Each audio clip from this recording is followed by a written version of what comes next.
we're in, but I wasn't expecting to have anything to talk about today. But we're both still in the survivor pools, and which two things are really interesting is that we both have, I think, two entries left, and we both have two identical entries left, which is interesting. So No, we I do. have, I have two entries left, which are identical to each other, right?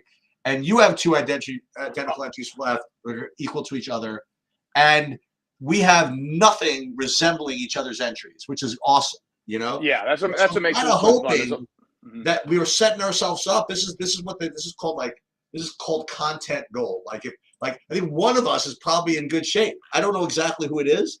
So one of us is hopefully going to win something, which is good. I mean, I'll literally listen. If I'm going to lose, I want you to win. I actually want both of us to win, but I don't see how that's possible, right? But that, Oh, yeah, yeah. but Well, that's the good part about my entry is if I'm still standing when I go to bed on Friday, I'm in a really exciting position. right. Now the chance of getting there is pretty small, but if I do get there, it'll be a good night's sleep on Friday. Yeah. So let's. And the problem is, I've just been so whatchamacallit, so biased or whatever, like just devastated by just never even getting close, and seeing just basically my pools just fizzle out and nobody get there at the end. But I was really just trying my best just to get to the end, and and and just kind of like put it on people. Like, listen, if you really want to get to the end and get there with me, good luck to you. You know, where you're probably playing a much better EV strategy. You know what I mean? Like Yeah. your wins are almost always going to be by yourself, I imagine. Okay, so let's talk about it. So just to remind everybody what we're at. So now the thing is, like you and I have like probably have this all memorized by now, like what this bracket looks like, and like who plays Thursday, who plays Friday, and all that stuff. But just to remind everybody what's going on. So we're both in the same type of pool. We have to make a pick Thursday, make a pick Friday, make a pick Saturday, and make a pick Sunday, and then make a pick in the final 4 day, and then in the finals. So what we have here are so you have the bottom group are the Thursday games. Okay, this is what everybody's looking at here. These are the Yeah. Thursday games, and up top are the Friday games. Okay, and you'll see that the winners of the Thursday games will eventually play the winners of the Saturday games in the Final Four or whatever. But the guys that play on Thursday are the guys that play on Saturday. So remember, this is what we have to accomplish. Okay, what you have to accomplish is you have to have four teams, okay, available to you, sort of, in the Final Four. Okay, like like you You should have call it the Elite Eight. Call it the Elite Eight. right. Well, even the Final Four. I mean, because you have to send two teams to the Final Four, right? Correct. By picking them, and then you have to have the other two teams get there. You know what I mean? With you not having picked them before. You know what I mean? Because you have to make a play on Saturday. So you have to sort of almost be perfect. Like so anyway, let's just kind of get to it. I always said right from the beginning that by the time you got to Thursday, Friday, Saturday, Sunday, people's plays are going to be forced, or at least close to forced. But let's kind of put that to the test. So let's talk about like your entry first. So Hmm. where your entry, I don't want to say struggle, but what your entry kind of put you in a weird position was you put both Gonzaga and UCLA, right? Correct. Hmm. So you have both of those. So already, for those of you that are watching, like stop the video here. Of the four games you can pick, you are shut out of two of them. Okay, like you can't play obviously Gonzaga or UCLA, right? And you Correct. can't Because play I this don't. one, Mhm. and you can't play this one either, right? Because Correct. if he plays Arkansas or UConn, then you're shut out because you can't have two teams that you've used against each other in the final eight. Okay. So what you're between here on Thursday is, and you have the good thing is you have all of this available to you, right? So because Yes. you faded for Florida Atlantic when everybody else played him, so he has that available. He's got Tennessee available, and Tennessee was used a little bit also. Okay, um, he also has Kansas State, and he also has Michigan State. So his Thursday picks are between this. Now we're gonna look at mine for a second. So me on Thursday, I have these issues. So I took both Kansas State and Florida Atlantic. So my problem is this, like, if I take, say, Michigan State, then I'm going to need a 2-team parlay anyway. Like, I'm going to need Michigan State and Tennessee to win, right? So it's not, so if I play Michigan State, then I'm really asking for trouble to have that type of parlay. And likewise, if I play Tennessee, then same thing, right? I'm going to need Michigan State to win. So I'm kind of shut out over there. So I am going to be picking from one of these groups, right? Either Arkansas, UConn, or Gonzaga, UCLA. Why don't you talk through like your approach for Thursday first? From my perspective or from your perspective? From yours. Yeah, I think mine's a lot easier. And my partner and I talked about this yesterday. The good part about forcing yourself into a corner, you have a lot less options. And when you have less options, you have, I feel it's easier to come to the correct decision when you have less available to choose from. That's true. So I first want to point out, we got, pretty lucky with the way it broke down on the right side there. We intentionally took Gonzaga knowing that, assuming UCLA was going to win, it really didn't matter. But in the end, we really wanted UConn to win. I didn't because I went to St. Mary's, but UConn winning is very good for us because we weren't going to take this game anyway. And what's going to happen is UConn's going to be pretty popularly picked. And, this week, meaning we will be able to take UConn to beat Gonzaga or UCLA if UConn were to win. If that's the way it goes. In other words, so what he needs, right, is that whoever wins the Arkansas UConn game to beat whoever wins the Gonzaga UCLA game. And his decision, God forbid we get that far to Saturday, right, is whether to, let's just say it's UConn versus these guys, whether to take UConn or save UConn and play it, from another spot, right? But basically the idea is this, right? So he needs the winner of this to beat this. And what Mike is saying is that what's good about that is UConn is going to be popular now. So if in fact he has UConn available to him and that's his choice, he's going to be picking them as a low owned option. Yeah, they're going to be. Whereas if St. Mary's had won, for example, that wouldn't have been as beneficial to us because they would have been like around pick'em with Arkansas as opposed to UConn being. What are they for? I really don't know. They're 4-point favorite, 5-point. I don't know what it is, but I'd rather there be a greater discrepancy so that if there's a pick'em, they're not, both teams are going to be picked, but I'd rather one team be picked a lot more than that team win. So our decision is only on the left side, as you mentioned. We faded Florida Atlantic. This is my, I think, 5th year playing this. In the years I played, this has not happened, especially twice. Having 2 monster upsets, having the 16 and the 15 win, and on the same side of the bracket, was really, really beneficial to the strategy that we were going for anyway. And our strategy was we're going to pick the strongest team to win early, this year being Alabama, and then pick against them, or need them to lose the next game. Right. And what this did was this moved a lot. These 2 upsets moved a lot of people onto the same exact pick, and a lot of people took the same pick twice. So. San Diego State and Florida Atlantic played. Well, to call what is, it's exactly what I did. Like I have the chalk San Diego State.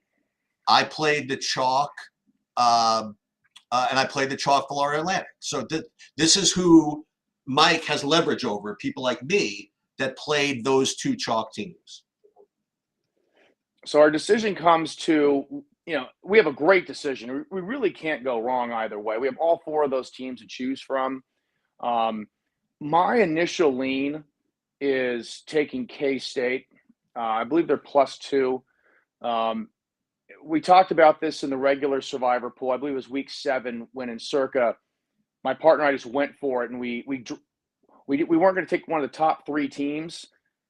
And then the next drop down was Atlanta, and it was pretty evident that a lot of people are going to take them. So we wanted to drop beneath that. What we want to do is I want to separate from the group because there's no choices. If one of these teams makes the Final Four, that group automatically loses at some point. So I'd like to differentiate, assuming that there's about 70 people out of 530 that have not taken San Diego State or Florida Atlantic. I need San Diego State, to win regardless. So I want to differentiate within that group. And I really think taking K-State is a good way to do that because most of that group's going to take Kentucky. Hope K-State wins, and then the people that I'm on the same exact path with, there'll be less of left. Because in the end, we're going to want Florida Atlantic. The way my entry makes the most money is Florida Atlantic making the Final Four. So I really don't want to pick that game. I don't want to pick Tennessee because I make more money when Florida Atlantic makes the Final Four. So we're taking the Kansas State, Michigan State game for sure. There's no doubt. And we're going to hope Florida Atlantic wins. And if they don't, then we have Tennessee. Right. And that's fine too. But we're trying to get ourselves into smaller and smaller and smaller packs. Yep. As we move forward, and that's the best way to do it for us is taking K-State. We might take Michigan State. So for me, I mean, I have literally two choices. It's either UConn and root for UCLA, right? Or either UConn and then try to beat them with UCLA, or Gonzaga UCLA, and then hope to beat them with UConn or something like that. Yeah. Obviously, the more conservative play to take UConn because it's more likely that a team will have a shot against UConn than. I guess I don't know. I'm kind of interested in taking the Gonzaga side only because they're people are going to take UCLA more than Gonzaga just because they're the two or whatever it is. But it's kind of like this Kansas State Michigan State game on the other side.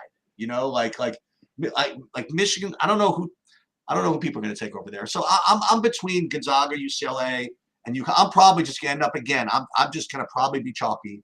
I'll take UConn and then hope to beat them in the final eight. Okay, so Friday. So here let's talk about me first. So again, what I did was I chalked out with San Diego State. Okay. So on Friday, you have four games to choose from. Now, here's the thing. Like, the good thing is I can't take San Diego State. So if I play Creighton, okay, for example, like I'm going to need Bama to win anyway. Okay. Correct. If I take Princeton, I'm not going to take Princeton, but I'm going to need Bama to play anyway. So what I'm probably just going to do is just play from this side of the board. But what's actually kind of interesting is this.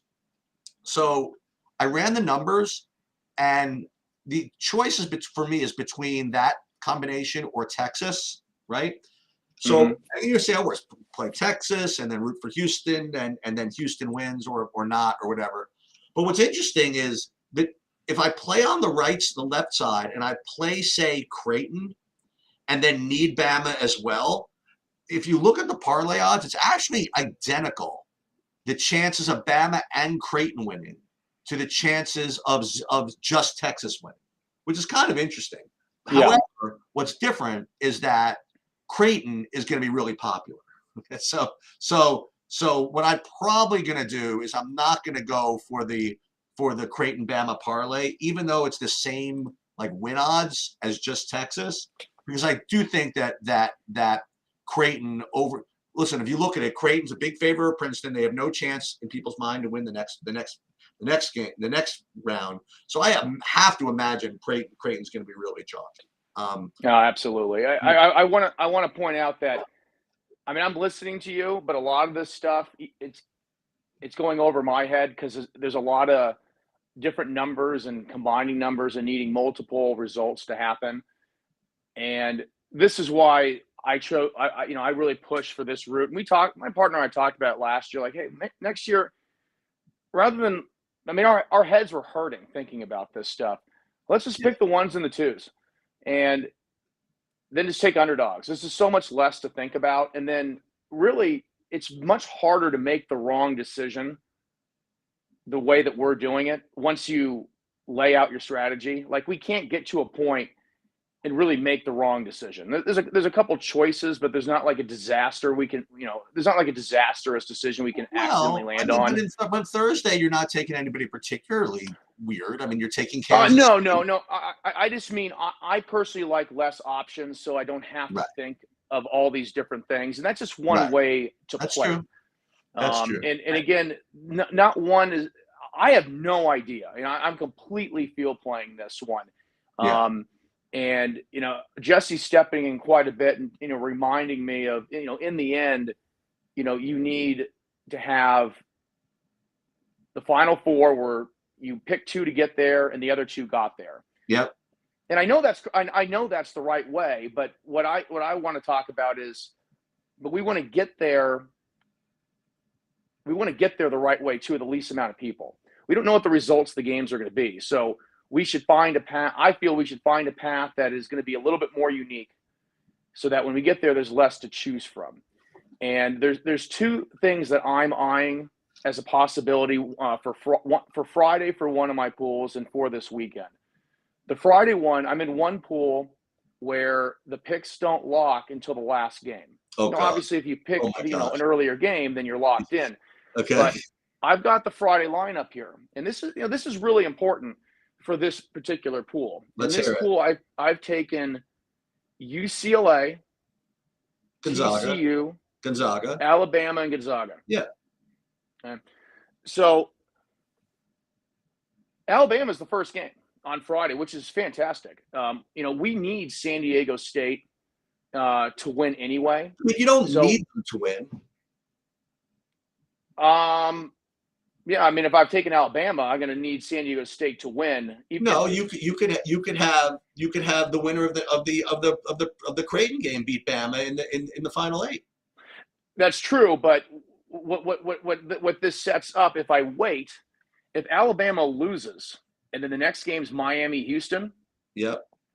If Houston loses, there's a lot of all the favorites are very, very big on Friday, except for the last one. Now, this all comes down, this is something we look at. Well, let me follow what you're doing here. So you're saying that if Bama loses, which is going to happen, what, 15% of the 12% of the time, whatever. But let's just say that Bama loses. How is that going to impact what you do? Okay, so if Bama wins, we're just more or less out of that. You're not, though. Don't worry about it. Bama win. You get them later. Well, yeah. We can get them in the next one. We'll just have to pick a different game. And that's what's good. Well, that's what's good about it is we have choices. Yeah. If hypothetically, because the last game we can pick Xavier or Texas, and that's the important part. Absolutely. But if we get to the last game though, and somehow all the favorites have lost, we can take Xavier for the win. Potentially. True. We're going to see exactly how many people are going to pick San Diego State, that are going to pick Miami, that are going to pick Princeton, and we could take all of these teams. We literally have every single one of these teams available except for Alabama. So the good news is again that you're not going to burn the first. So you're not going to burn San Diego State first. For that pool, there's no reason to, because we want to see not only that, but all the information. Listen, it's hard enough to beat Alabama with San Diego State, but then you're also going to need them to lose to Creighton. I mean, that's a tough parlay. Like that's So it certainly is. But what it does is it opens up options, and the other different thing about both, your pool might be the same, but there's no reason to do this until what's already happened has happened, and that's in our pool. I think yours is the same. Saturday and Sunday are combined. Now you should never take two teams from the same day. No. Mine, you have to pick a game Saturday and a game Sunday. Okay, so my pools were like the pool I'm in was like that. They changed it this year. Okay. So now you would never normally do this, but because of all the people that have taken Florida Atlantic and San Diego State already, and there's going to be some huge chalk on Creighton. Yep. Certainly on Friday. We Yep. can land on Saturday, and we can certainly, we're going to look at everything if we get there, but a Right. boxed out strategy is definitely in play, for Saturday, Sunday, where, you might be able to pick like the ninth game, but you wouldn't be able to pick the 10th, the Right. national champion. It all depends who gets through, but that is certainly an option. And Right. it's a little kamikaze, but depending on what teams win, it might be very obvious that, oh yeah, we should just play a two-teamer right here, and because you might not straight win it right away, but if you were to win that parlay, everybody else will either be out or also boxed out. That's true. And maybe your other pick might be unique. It's just another wrinkle. I never thought that was impossible, but once everyone picked Florida Atlantic, it brings that in as a possibility, and that would require Florida Atlantic winning. So you're going to plan Thursday. to wait on Friday? Well, for our pool where it locks, I don't see why we would ever take San Diego State in that pool. Right. I agree. Because we can take 7 of the 8 teams. The only one we can't take is Alabama, and the order's really, really nice. I mean, the last game has the shortest odds at 4. That'd be pretty awesome to somehow. I know it's long, but you get a clear idea of exactly who is left and exactly who they have. Which is the last game?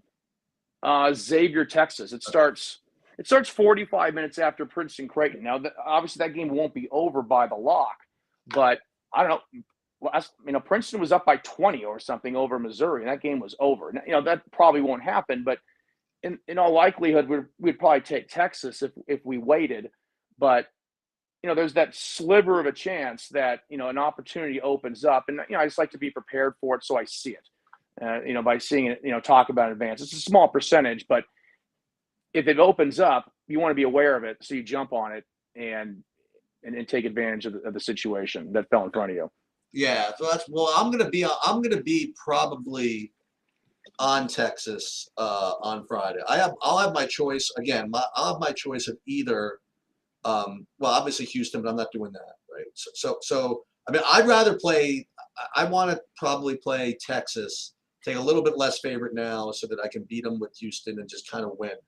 And then, and again, if I play Creighton, then I will need Bama anyway. And again, it's an interesting question, whether to play. But the thing is, if I played Creighton, then I'm automatically with like a lot of people, and it would be kind of cool, like you said, to get Texas to win and Creighton lose, and then it's freaking destruction. Yeah, I mean, it's awesome that the largest spreads are on the second day. I mean, because there's the potential for a lot of blood on Thursday. The spreads are 1.5, 4, 5.5, and 1.5. I mean, yeah. So the shortest one is 4 on Friday. So the order is really makes that 2-day slate very exciting. I'm really excited at the Florida Atlantic opportunity. That's we really don't have any decisions. We're taking K-State or Michigan State, and then we're going to be taking I think we're definitely going to take I think we're probably going to take San Diego State in the first one. It's more of a win first mentality, but I just that one has so many people. I kind of like to almost get it over with. Unfortunately, but the problem with that is if we just pick whoever wins, and then carnage happens all over the place. We don't need to get to the 10th game potentially with what we have available. If Florida Atlantic makes it to the finals, then we would be one of the ones that have a chance, since everyone who hasn't taken Florida Atlantic might have some opportunity. But you'd have to take other underdogs. So if Alabama wins and we didn't take that game, so we're still alive and we get through with somebody else, we would need to start taking as many upsets as possible, because we would never have a 10th pick, and we would need Florida Atlantic to, we'd be picking Florida Atlantic with our 9th pick the Saturday to make the finals. That would be the only chance we could ever win or have a shared win. I just went and double checked my pool rules about when picks have to lock, and both of my pools lock at the first game, so I don't have that. That's and again, that's how it's supposed to be. Yeah. I definitely prefer that, but you have to play within the rules. And to be honest, I seeked out a pool that had those rules because I thought that would be potentially very interesting, specifically for the Thursday Friday slate. I mean, if you have, look. Now we can't take the last game on Thursday, but. And people are going to be on most teams, but if the underdogs were to win the first 2 games and Florida Atlantic's up by a bunch before the Gonzaga UCLA starts, you should 100% take Gonzaga. Assuming the amount of people left are most likely going to take UCLA because the odds are definitely there at that point. All right. If there are no other questions, I will do the same thing. I don't expect to be back talking to you about this next week, but if we are, that would be great. And I think that so you'll probably end up so what are you going to end up doing? So you don't know yet what you're going to do Friday. I think we're definitely taking the Michigan State Kansas State game on Thursday. No, I know that. And Friday, Friday's going to be very based on Thursday. Okay. Because if we pick the winner in the Michigan State Kansas State game, that's why I want to take Kansas State, because if we get the perfect scenario of I'm just curious why you want to take Kansas State instead of Michigan State. Because my thinking might be off, but we're playing with roughly 70 people out of 530 that have not taken Florida Atlantic or San Diego State, and I assume most of those people are going to be taking that game. But why Kansas State instead of Michigan State? Because most people, I think, will be taking Michigan State of that group. Because people burn Kansas State, you're saying? No, because they're going to be taking the favorite. I want to get ahead. Oh, that's what I mean. Like, I don't know if people are really going to go do that. There were Michigan State's only favored by 1.5, but people are still looking at them as a 7. You know what I mean? I don't know. I really don't know if Michigan. But then again, Izzo gets some public money too. So yeah, maybe you're right. Well, I mean, in the end, I'd be surprised this early on. I'd be shocked if at the current spread if Kansas State was higher picked. It's just that if you did not take Florida Atlantic or San Diego State, specifically Florida Atlantic, aren't those people? Those people are always going to be taking the Michigan State Kansas State game, and I want to take the opposite team that most people take. Yeah, I just don't know exactly which team that's going to be from the Kansas State Michigan State game. Oh, okay. But if I'm right on side. that, though, if it breaks down where if Kansas State is less picked. Let me ask you a question. How many people in your pool pick Kansas State? Let's see.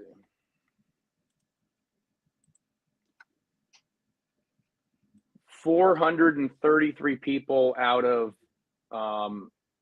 515 have them left. So the 100 people went against them, or 100 people took them already. Did anybody take Michigan State? No, right? 503 people have them available. So only 20. So I think that you're right. I think that more people are going to take Michigan State. So I agree with you. I think you should take. And then you better get lucky if UConn, and these are all possible. These are short spreads. If UConn, Tennessee, and whoever the most picked team is between Gonzaga, UCLA lose. If they all lose, if all the upsets come through on Thursday, that's going to wipe a lot of people out, and we will have we'll know exactly how many people are on our path, and then we can pick correctly on Friday. I don't think you're going to get a lot of destruction out of the UCLA game, but I definitely think you could get some big destruction out of the UConn game. Definitely, because UConn is the highest favorite of the day, and they've been has been a very trendy kind of team to kind of save. So I bet you nobody used them at this point.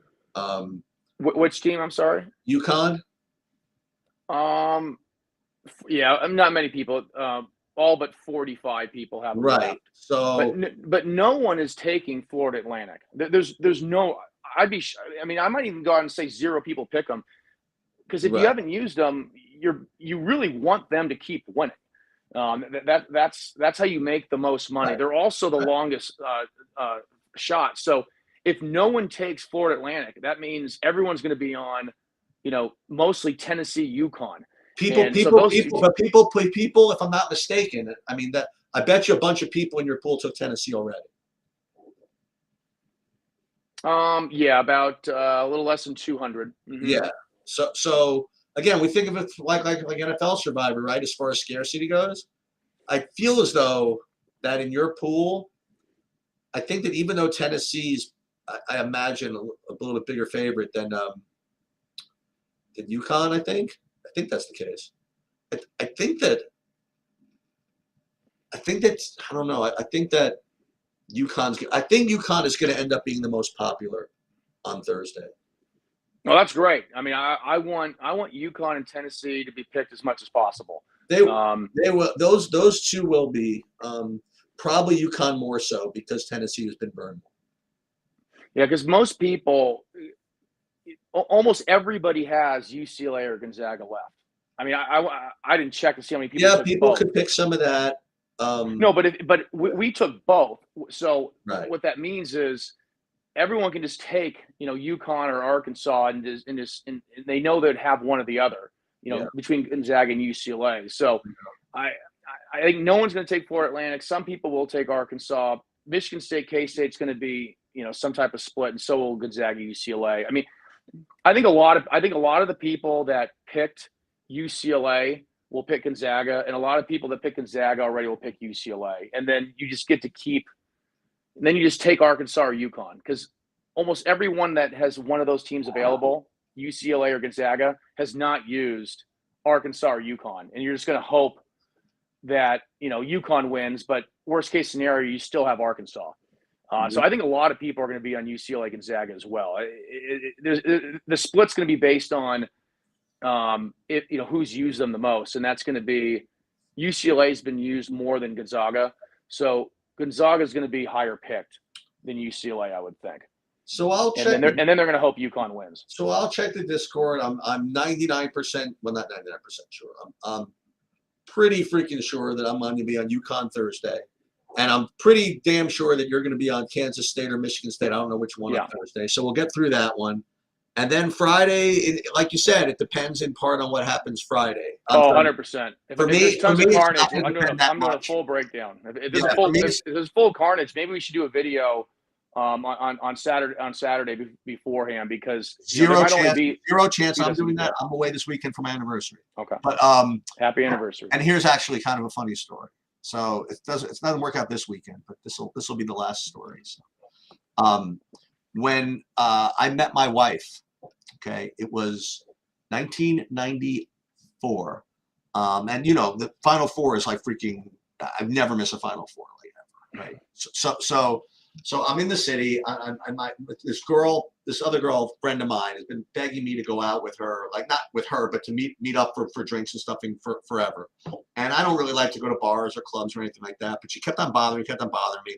And I said, I'm not going out tonight. It's the freaking Final Four. Meanwhile, I'm sitting there watching the game, and I was by myself. It was like literally the worst game ever. I think Cincinnati was against somebody, and I'm like, you know what? This game sucks. I'm out of here. So I went and I met her. And it was one of those really crowded bars in New York, and this club, and I'm walking around. I don't even see her. I'm like, listen, I'm gonna take one more lap around, and if I don't see her, I'm out of here. So as I'm on my way out, Karen says, Eric. So we got to talking. She ends up introducing to me to Stacy, who I end up meeting that night and eventually getting married to. Okay, so we go ahead and we're looking for dates to get married.